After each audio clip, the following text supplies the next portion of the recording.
مرکز مطبوعات وزارت کارهای داخلی تاجیکستان روز 1 دکبر سال 2022 در نشر نوبتی برنامه تلویزیونی اخبار وزارت کارهای داخلی خبر داد که کارمندان ملیته شهر دوشنبه توانستند که خیلی زود و با گرم کشتار بیرحمانه دو کارمند فوند منزل نویه فردوسی پایتخت را آشکار کنند. کاپیتان سراج الدین شکوری سخنگوی ریاست وزارت کارهای داخلی دوشنبه در گزارشش در برنامه اخبار وزارت کارهای داخلی گفت روز 26 نوامبر سال جاری به ملیته درباره کشتار در کوچه فردوسی پایتخت خبر رسید.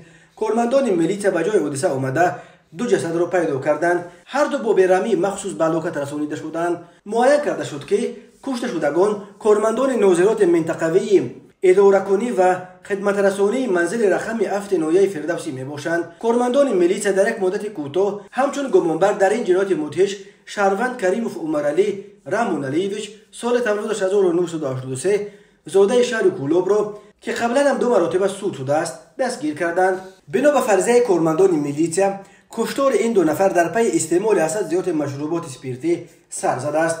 گفته می شود که کریموف عمرعلی روز 26 نوامبر همراه شهروندان بوی میرزایف عبدالمجید سال تولدش 1972 و نعیموف یار محمد سال تولدش 1977 در داخل بنای کارخانه ناظرات منطقوی اداره‌کنی و خدمت رسانی منزل رقم 7 نویه فردوسی مشروبات استعمال کردند. هنگام نوشانوشی بین هم قدهان مناقشه برخاست است و کریموف آن دو نفر را با استفاده از هر گونه اشیاء سخت به دستش افتاده زده کشته است. بعد کشتن کارمندان فوند منزل کریموف عمرعلی از بنای آن کارخانه یک کامپیوتر و یک پرینتر را هم به یغما برده است. او حالا در حبس پیشکی قرار دارد.